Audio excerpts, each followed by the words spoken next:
খারাপ সময়টা হয়তো অতীত হয়ে যায়, কিন্তু মানুষের খারাপ ব্যবহারটা কখনো অতীত হয়ে যায় না।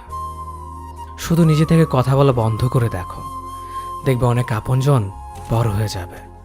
আসলে কেউ আপন হয় না। যারা তোমার ক্ষতি চায় তাদের আঘাত করবে না, তাদের সামনে একটু হাসি মুখে বাঁচবে। দেখবে তুমি আঘাত করলে যা কষ্ট পেত, ওরা তার থেকেও বেশি কষ্ট পাবে। যত মিশবে ততই মানুষ চিনবে। অভিনয় যে কত প্রকার হয় তা বুঝতে পারবে। সবাইকে তোমার সত্যতা জানানোর দরকার নেই। যে যা ভাবে তা নিয়ে সমালোচনা করতে দাও।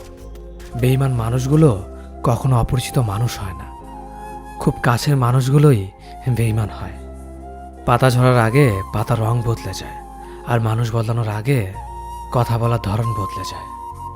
মন কখনো ভাঙে না, যেটা ভাঙে সেটা হলো বিশ্বাস।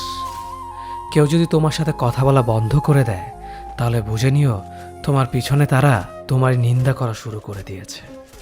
ভুল মানুষের কাছে প্রত্যাশা রাখি বলে আমরা দুঃখ পাই বেশি। আপনি যতই নরম মনের মানুষ হবেন, ততই আপনি অন্যদের কাছ থেকে ক্ষত বিক্ষত হবেন।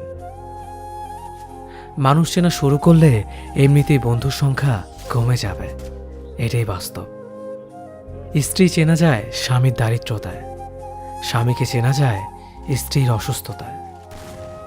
খাবার যতই দামি হোক না কেন, পচে গেলে যেমন তার দাম থাকে না, ঠিক তেমনি শিক্ষা যতই থাকুক না কেন, মনুষ্যত্ব না